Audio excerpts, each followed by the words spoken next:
Tadi pagi kami sudah melaksanakan acara pembukaan rapat kerja nasional yang langsung dibuka oleh Pak Jaksa Agung. Jadi dalam rapat kerja ini, di samping kami juga mendapatkan arahan, kemudian juga petunjuk dan arah kebijakan kejaksaan 1 tahun ke depan. Juga kami meminta overview ataupun kemudian juga masukan dari beberapa narasumber eksternal.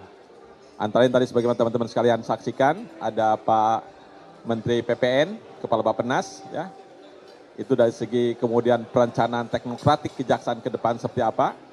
Kemudian dari Menteri Keuangan, kami ingin membuatkan gambaran bagaimana penganggaran, desain anggaran untuk pengembangan transformasi kejaksaan ini, dan dari Menpan RB bagaimana juga pengelolaan birokrasi dan tata kelolanya. Nah, pada rapat kerja ini kami mengusung tema yaitu Asta Cita sebagai penguat transformasi kejaksaan yang berkeadilan, humanis, akuntabel, dan modern. Tema ini berdasarkan pada Undang-Undang 59 tahun 2024 tentang Rencana Pembangunan Jangka Panjang Nasional 2025-2045. Yang salah satu pokoknya di dalam undang-undang tersebut adalah adanya penguatan transformasi penuntutan menuju single prosecutor system dan juga penguatan kejaksaan sebagai advokat jenderal. Yang kedua, dasarnya ada Asta Cita Presiden. Dan dengan 8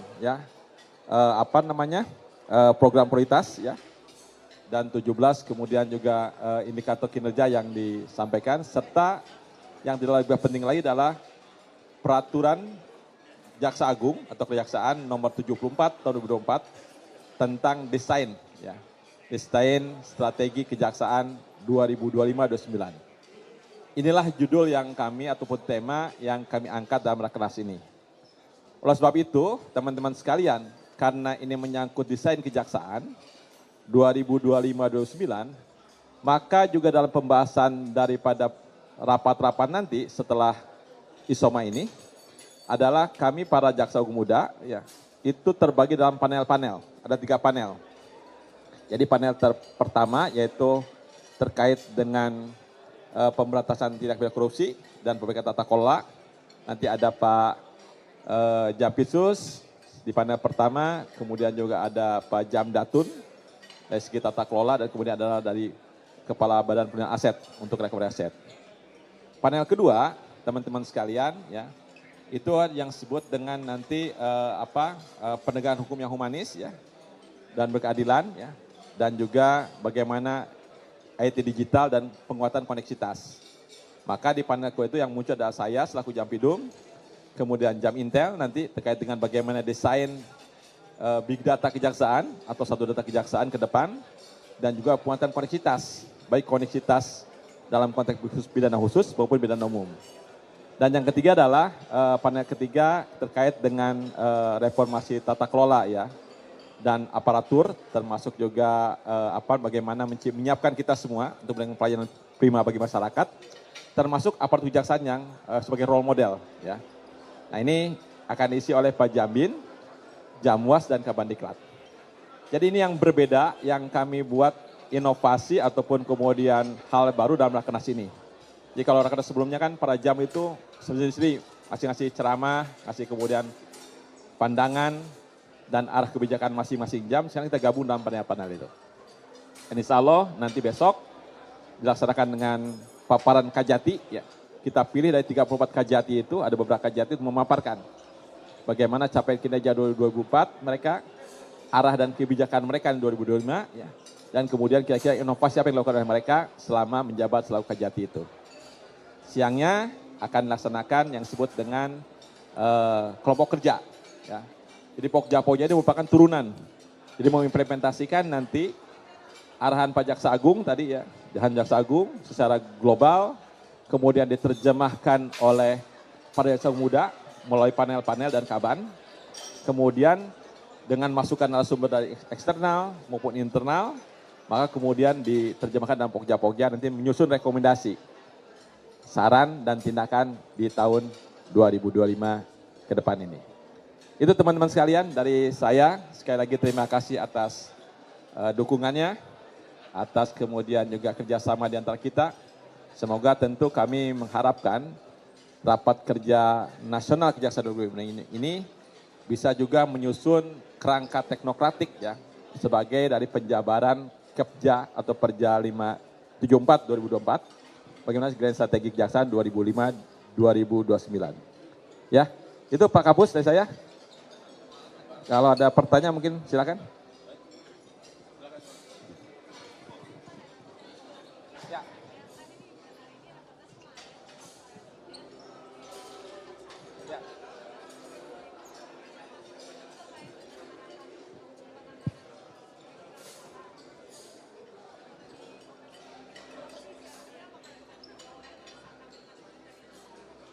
Kalau itu nanti nanya ke Pak Jaksa Agung ya. Saya hanya selaku Ketua Rakernas, saya menjelaskan tentang Rakernas saja, ya. Diskupnya Rakernas saja. Tapi beberapa arahan beliau tentu bagaimana kita seperti saya katakan tadi, adalah bagaimana kita mendukung Asta Cita, ya, termasuk program-program pemerintah. Misalnya tadi bagaimana kita akan melakukan pengawalan program prioritas nasional. Bagaimana misalnya nanti Jamdatun akan juga mendesain, akan membuat misalnya rancangan pedoman tentang pendampingan tentang misalnya pelaksanaan makan bergizi gratis itu dan sebagainya. Globalnya di Pak Jaksa Agung disampaikan, nanti kami menerjemahkan dalam panel dan kemudian outputnya nanti dari teman-teman Pokja yang merumuskan. Ya, tuh.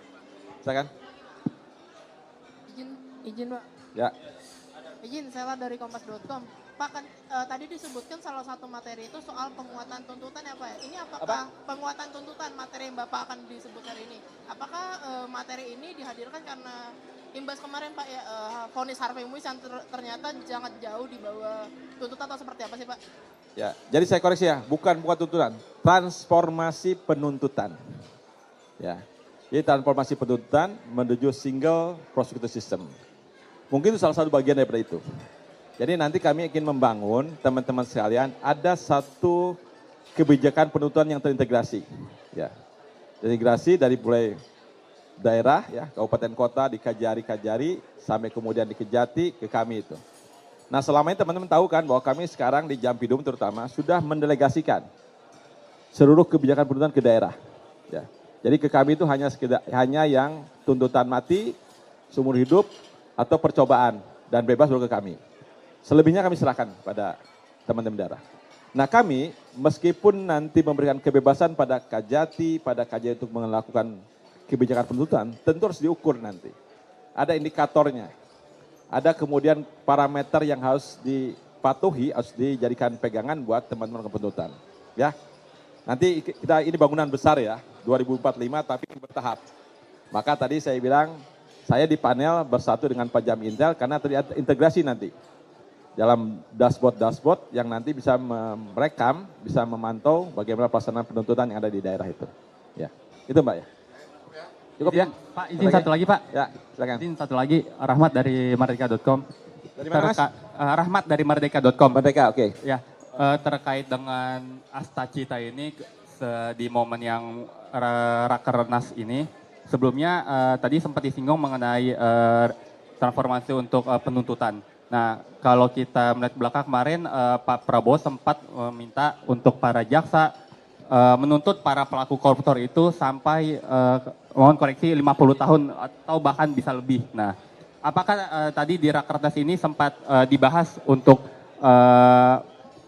permintaan dari Pak Prabowo ini, lalu nanti kalaupun memang bisa untuk dilakukan hal tersebut, teknisnya bagaimana, apakah bisa untuk pelaku korupsi, apalagi sampai triliunan ini sampai 50 tahun atau lebih? Terima kasih.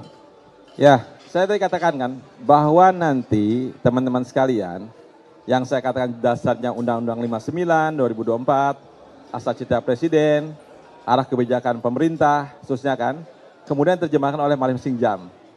Misalnya tadi yang Anda tanyakan ada kaitan dengan tuntutan terhadap tindak pidana korupsi. Pak Jam Pisus nanti akan membuat semacam mungkin kajian ataupun bahan diskusi untuk kita kaji secara komprehensif dari para peserta yang hadir di seluruh Indonesia ini. Karena teman-teman sekalian yang hadir ini adalah para kajati, para asisten yang nanti akan dikasih masukan kepada kami-kami ini. Kira-kira nanti langkah ke depannya outputnya seperti apa. Ya. Jadi kurang lebih begitulah desain daripada raker ini sehingga tentu tidak sifatnya parsial.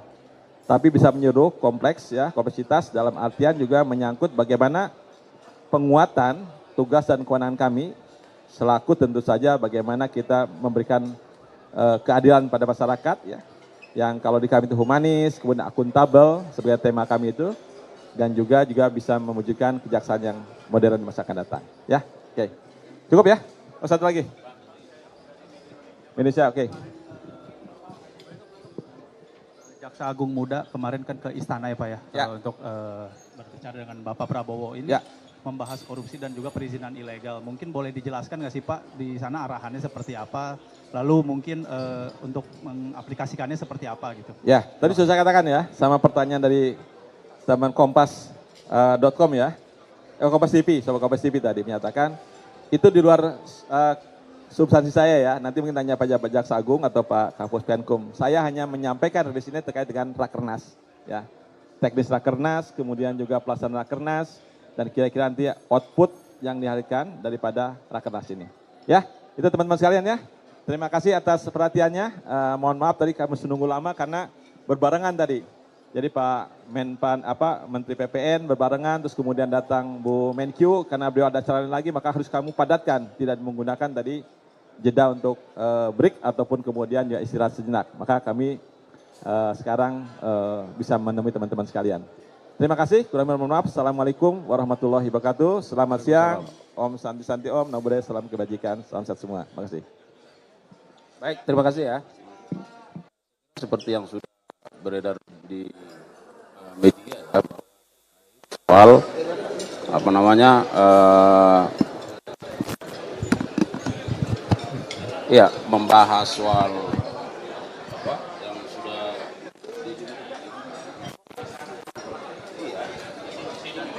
ya terkait soal perizinan ilegal dan masalah tindak pidana korupsi. Nah, terkait derivasinya seperti apa nanti kita tunggu bagaimana arahan-arahan selanjutnya dari Pak Jaksa Agung. Tapi bahwa karena ini sifatnya arahan yang sudah disampaikan oleh Bapak Presiden kepada Bapak Jaksa Agung dan dihadiri para jaksa muda teknis, maka tentu seperti yang disampaikan oleh Pak Jampidum tadi, para jaksa agung muda tindak pidana umum akan membuat satu kajian, ya, satu formula terkait dengan apa yang sudah diarahkan oleh Bapak Presiden. Nanti kita tunggu aja perkembangannya. Ya.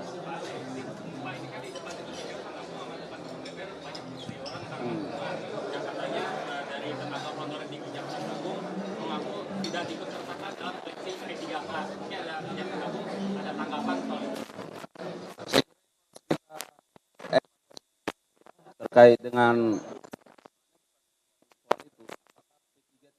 P3 honor itu tidak diangkat atau diikutkan menjadi P3K. Sementara yang penerimaan sekarang kan penerimaan CPNS, bukan kapasitasnya P3K, ya. Kami nanti akan coba konfirmasi juga kepada personal ya.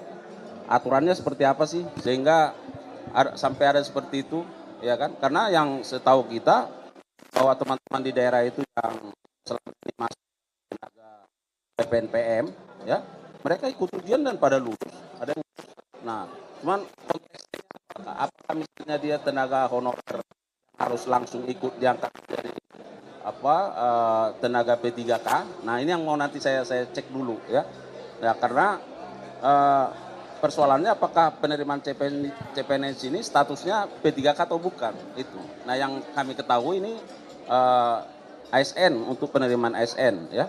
Nah, jadi harus kita klarifikasi dulu nanti dengan bidang personal ya.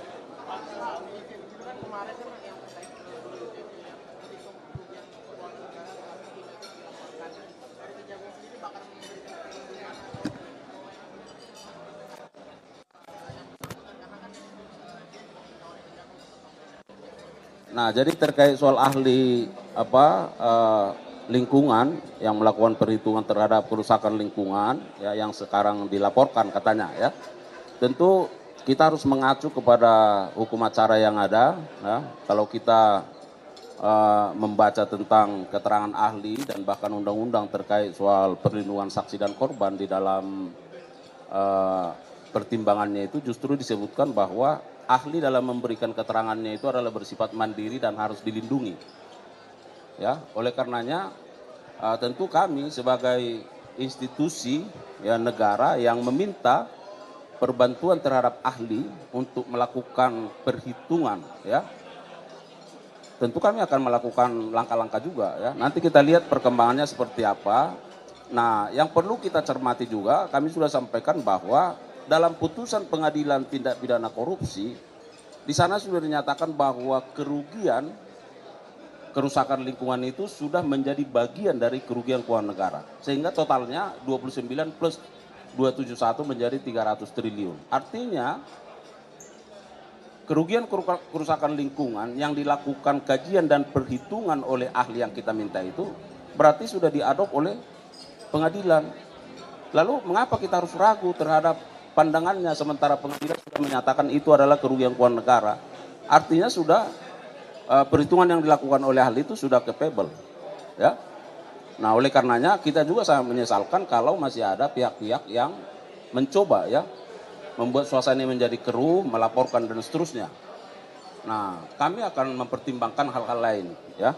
Kalau misalnya nanti dalam perkembangannya, nah ini kan kita lihat seperti apa. Apakah ini menjadi bagian dari upaya untuk menghalang-halangi dan seterusnya? Tentu nanti kita lihat perkembangannya.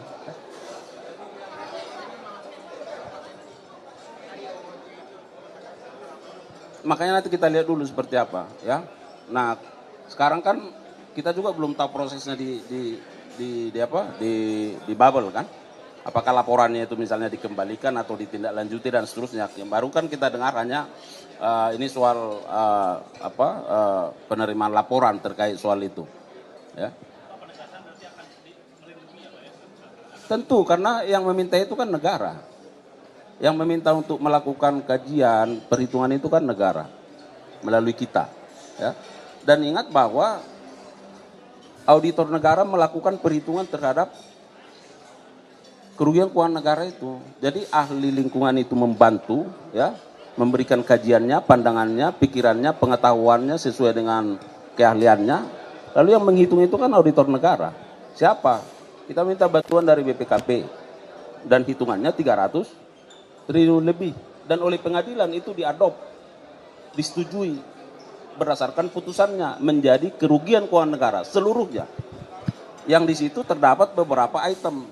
Ada kerugian keuangan negara 29 triliun plus kerugian kerusakan lingkungan totalnya 271 triliun. Nah, sehingga berarti kita secara logika hukum kerugian kerusakan lingkungan itu sudah menjadi kerugian keuangan negara.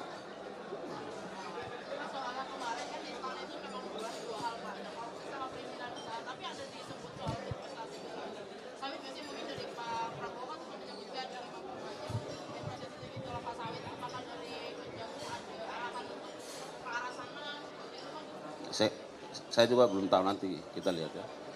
Oke.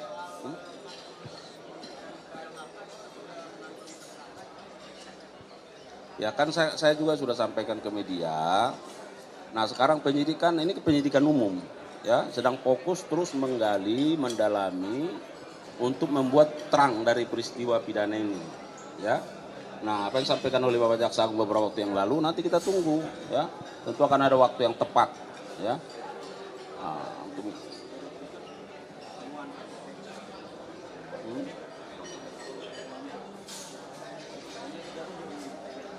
Ya, itu juga masih terus didalami ya, masih terus didalami. Beberapa waktu yang lalu Jampisus juga sudah memberikan keterangan kan. Ya, penyidik akan terus mendalami karena misalnya kalau misalnya ZR menyatakan ini dari A, kan tidak semudah itu juga kita menuduh A. Kan itu juga harus dilihat bagaimana mensreanya, aktus reusnya, keterkaitannya seperti apa. Nah, itu kan harus perlu didalami. Makanya Pak Jampisus beberapa waktu yang lalu menyatakan bahwa penyidik akan terus mendalami terkait soal 920 plus 51 itu ya. Kalau nanti sudah ada diumumkan ya. Oke ya. Nah, untuk pemeriksaan TTL itu benar. Jadi yang bersangkutan itu diperiksa sebagai saksi untuk tersangka lain. Nah, tersangka lain itu juga diperiksa untuk yang bersangkutan. Jadi namanya apa ya? Saksi mahkota ya.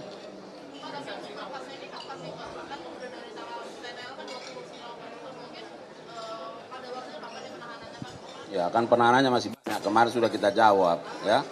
Tapi yang pasti biasanya nih kalau TTL sudah diperiksa untuk tersangka ini diperiksa untuk TTL. Nah berarti mulai di puncak nih dalam konteks penyelesaiannya ya. Ya kita harapkan aja, karena saya sudah sampaikan penyidik nggak bermain-main, terus yang malam fokus bagaimana menyelesaikan perkara-perkara ini semua ya, termasuk TTL. Itu komitmen kita ya. Saya kira begitu ya. Makasih teman-teman ya. Udah berdoa.